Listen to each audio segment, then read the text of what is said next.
बिस्मिल्लाहिर्रहमानिर्रहीम। अस्सलाम वालेकुम। ईरान ने अमेरिका की मरीन कोर्प्स पर कुवैत में अटैक किया है और इस अटैक में उन्होंने 10 ड्रोन्स इस्तेमाल किए हैं और उन्होंने कहा कि 160 अमेरिका के फौजी वहाँ पर मौजूद थे, जिसमें से 100 के करीब ड्रोन अटैक में मारे गए हैं। और इस वक्त हमारी ये अब तक की सबसे बड़ी कामयाबी है, जहां पर हमने 100 से ज़ायद अमरीकी फौजियों को भरपूर टारगेट किया है। और ईरान की फोर्सेस ने कहा है कि ये अब हमारा अमेरिका के साथ जो जंग का लेवल है, फेज़ है, ये ख़तरनाक मरहले में दाखिल हो चुका हुआ है, जहां पर अमेरिका के 160 के करीब फौजी इसमें ज़ख्मी और मारे गए हैं। ये ईरान ने अब दावा किया है और उन्होंने कहा है कि अब हमारी जो लड़ाई है वो ख़तरनाक फेज़ में दाखिल होगी, अब हम इनको यहाँ पर नहीं छोड़ने वाले। मामला यहाँ तक नहीं है, ये मनाजिर आप जो देख रहे हैं, ये ज़रा देखिए, ये तिल अवीव में रात को तबाहकुन मनाजिर थे। यानी अब कोई रात ऐसी नहीं गुजर रही जहाँ पर इजराइल में तबाही ना मचे। शुरुआत इस तरह होती है दिन की कि वो अमेरिका पर अटैक करते हैं, वो मिडल ईस्ट में अटैक करते हैं, गल्फ कंट्रीज़ में अटैक करते हैं, फिर रात को वो इजराइल में अटैक करते हैं। और अब सूरत हाल ये है कि उन्होंने कहा है कि हमने 6 के करीब इजराइल के ड्रोन्स, हर्मेस ड्रोन्स गिरा दिए हैं। और ये मनाजिर आपकी स्क्रीन पर आ रहे हैं कि किस तरह उन्होंने ड्रोन्स गिराए हैं और फिर उन ड्रोन्स को कैप्चर भी कर लिया है। वो कह रहे हैं कि हमारे डिफेंस सिस्टम ने अब इनके ड्रोन्स गिराना शुरू कर दिए। 6 के करीब इजराइल के ड्रोन्स आए थे जिसको हमने गिराना शुरू कर दिया है। उसके अलावा बहरीन में बड़ी तादाद के अंदर अमेरिका के जो मिलिट्री बेस पर हमले हैं वो हुए हैं, मिसाइल मारे हैं, ड्रोन मारे हैं। और इस सारी सूरत हाल में उन्होंने बड़ी तबाही की है। देखिए, एक तो कल उन्होंने कहा थार्ड हमने तबाह कर दिया है। अब उन्होंने ख़ास तौर पर air command air control centre, aircraft fuel depot और उसके अलावा उनके जो कमांडर्स थे, अमेरिका के कमांडर्स, उनके घरों को टारगेट किया है। सो ये बड़ी अजीबोगरीब सूरत हाल है कि इतने बड़े पैमाने पर अमेरिका की तबाही हो रही है, इतने बड़े पैमाने पर तबाही हो रही है कि आप उसका तसव्वुर नहीं कर सकते। और ऊपर से जो सूरत हाल पैदा हुई है कि अब इराक से भी अमेरिका पर हमले शुरू हुए हैं। अब हुआ ये है कि अमेरिका इस्तेमाल कर रहा था इराकी कुर्दिश यानी कुर्दिस्तान को, उस पर भी इन्होंने ड्रोन्स मारे और उनको तबाह किया। उसके अलावा उन्होंने थार्ड अब सिस्टम पूरा तबाह कर दिया है। और ये सूरत हाल उनके लिए बड़ी अहम है। खाली ये मामला यहाँ तक नहीं है, उन्होंने अमेरिका के लुदैस एयरबेस कतर पर दोबारा हमला किया है और ड्रोन से हमला किया है। इसके अलावा उन्होंने अब तक तकरीबन आप समझ लें कि टोटल वो कह रहे हैं कि हमारे अभी जो सूरत हाल है अमेरिका और इजराइल के कुल मिलाकर जो ड्रोन्स हैं वो 35 गिरा दिए, जिनमें से 6 या 7 के करीब गालिबन इजराइल के ड्रोन्स हैं। लेकिन खाली सूरत हाल ही नहीं, ये ज़रा आप देखिए मनाजिर, ये दुबई में अमेरिका के जो कॉन्सुलेट है उस पर भी ड्रोन अटैक हुआ है और वहाँ पर भी उन्होंने तबाही मचाई है। सो अब आप ये सोचें, पहले रियाज में था, फिर दुबई में हुआ है और अब ये टारगेट बढ़ता बढ़ता अब आगे उन्होंने कुवैत में जाकर हमला करना है, फिर दीगर जगहों पर हमला करना है। तो ये काफ़ी ज़्यादा जो सूरत हाल है वो अमेरिका के लिए परेशान कुन है और वो कंट्रोल में नहीं हो रहा। अब अमेरिका की कांग्रेस में, उनकी पार्लियामेंट में, उनके मीडिया में ऑलरेडी ये 85% से ज़ायद जो अवाम है वो बेसिकली जंग को कबूल नहीं करी। लेकिन मसला ये है कि डोनाल्ड ट्रंप इस जंग पर अड़ा हुआ है और इस जंग को एंडलेस वॉर की तरफ ये मामला चला गया है। यानी अब ये जंग ना ख़त्म होने वाली जंग है, इसका कोई रिजल्ट नहीं है सिवाय अमेरिका की बर्बादी के। अब अमेरिका पर इतने हमले हो रहे हैं कि सारी दुनिया में अमेरिका के डिफेंस सिस्टम की धज्जियां उड़ गई हैं। और आप ये सोचें कि वो डिफेंस सिस्टम जो थाट था, पैट्रियट था, ये सारे के सारे जो डिफेंस सिस्टम है वो टोटली फ्लॉप हो चुके हुए हैं।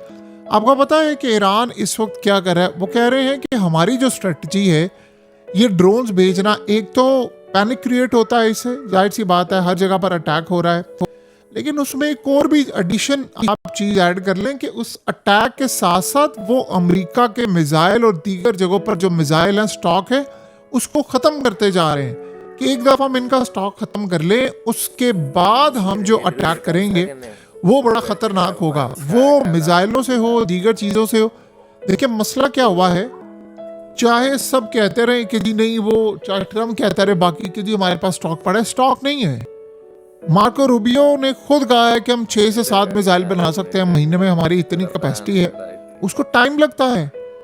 और ईरान बना रहा है हजारों ड्रोन्स। अब आप सोचें, आप चंद हजार डॉलर का ड्रोन लेकर आते हैं, उसको गिराने के लिए आपने मिलियंस ऑफ डॉलर्स के मिसाइल आपने मारने हैं, इंटरसेप्ट करने हैं। अब अगर वो नहीं इंटरसेप्ट होता तो मिसाइल भी फारिग, पैसा भी गया, ड्रोन भी हिट कर दिया।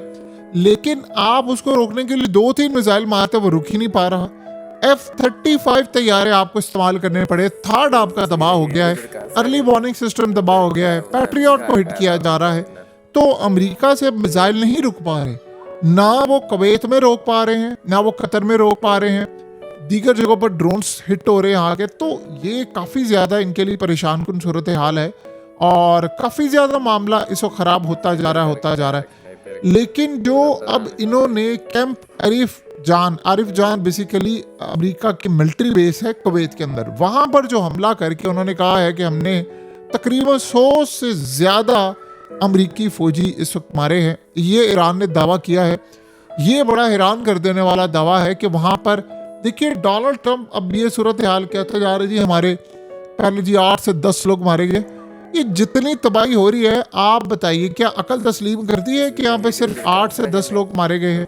सवाल ही पैदा नहीं होता। अब अमेरिका में हो ये रहा है कि जैसे ये अटैक आ रहे हैं और ईरान की फोर्सेस ये कह रही है जो तबाही हो रही है, वहां पर उनके सेनेटर्स वो कह रहे हैं कि हर चीज हद क्रॉस कर दी है, हदें क्रॉस कर दी हैं। उन्होंने कहा है कि हमें ये कहा गया था कि कुछ नहीं हो रहा, बस ये कुछ फौजी मारे जाएंगे, ये तो हमारी तबाही हो रही है। हम इन ड्रोन्स को नहीं रोक पा रहे पूरे मिडिल ईस्ट में, हम अपने फौजियों को नहीं बचा पा रहे, डिफेंस सिस्टम हमारे फेल हो चुके हुए हैं। सबसे ज्यादा अमेरिका को दुख इस बात का है कि उसका डिफेंस सिस्टम कैसे फेल हो गया है। यानी आप ये सोचें कि अमेरिका के डिस्ट्रॉयर को इन्होंने बैलिस्टिक और क्रूज मिसाइल से इंडियन ओशन में भी टारगेट किया है। ये सूरत हाल तो हमने कभी जिंदगी में नहीं देखी थी। सोचें, ये अमेरिकन डिस्ट्रॉयर जो था वो तो इंडियन ओशन में सैकड़ों किलोमीटर दूर है ईरान के बॉर्डर से, आप उसको जाकर टारगेट करते हैं। उसको गदर 380 और तलाइया मिसाइल से इन्होंने टारगेट किया है। और इसके बाद उन्होंने, आप ये सोचे, 2000 किलोमीटर रेंज के मिसाइल मारे हैं।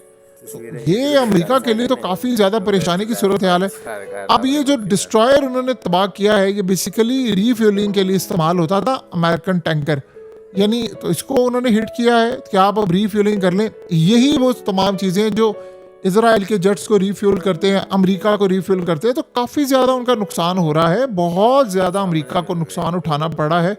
और इसका अंदाज़ा आपको यहाँ से हो जाना चाहिए कि अब अमेरिका इसका अटैक करके रिटेलिएट कर रहा है। बातचीत उन्होंने कहाँ पर करनी है? ये जो कह रहे हैं ना, कल ट्रम्प ने कहा है कि जी अब बड़ी लेट हो गई है बातचीत करना। ईरान ने एक दफ़ा भी कहा है आपको बातचीत करना? ओपनली किसने कहा था कि हम ईरान से बात करेंगे? बैकएंड पर इसराइल ने खबर ब्रेक की कि आप बात करें, अगलों ने बात करने से इनकार कर दिया। आपने उनकी सारी लीडरशिप मार दी। अब आपने बात करनी किससे? सवाल सिर्फ ये। स्टॉक मार्केट हाल होना शुरू हो गया बुरा। देखिए, गोल्ड क्रैश हो रहा है, सिल्वर क्रैश हो रहा है, स्टॉक्स क्रैश हो रहे हैं। और इस वक्त किसी को कुछ समझ नहीं आ पा रही कि हालात कहाँ जाएंगे, क्या आने वाले वक्त में मामला होगा। सब कुछ टोटली क्रैश हो रहा है। अमेरिका क्या इस पूरे खेल के अंदर बच पाएगा? सवाल ही पैदा नहीं होता। तो अब अमेरिका को ये बात समझनी है कि हमारे मामलात क्या हैं, हम कहाँ तक ले जा सकते हैं, इस जंग को कैसे तबाही मजीद बच सकते हैं। सो अमेरिका इस पूरे खेल के अंदर इस वक्त जो उसके साथ हुआ है, देखिए उनके डिस्ट्रॉयर्स फेल हो चुके हैं, उनके रडार सिस्टम फेल हो गए हैं। और ये बात कहना, देखिए जिस तरह कुवैत के अंदर 3 उनके, अब तो ईरान ने खुद ऐलान करके एडमिट कर दिया उनके मीडिया पर कि कुवैत में जो F-15 गिरे वो हमने गिराए हैं। कैसे वो कुवैत के अंदर इतनी तबाही उन्होंने कर दी है। तो गल्फ कंट्रीज ने, जाहिर सी बात, उन्होंने अपना रिएक्शन दिखाया है कि तमाम रेड लाइन्स क्रॉस हो चुकी हैं, हमने ईरान को तबाह करना है। जाहिर सी बात है, वो अब अगर रिएक्ट करते हैं या वो रिटेलिएट करते हैं तो ये जंग एक नए मोड़ पर दाखिल हो जाएगी और ये काफ़ी तबाहकुन जंग साबित हो सकती है अमेरिका के लिए और बाकी पूरे रीजन के लिए।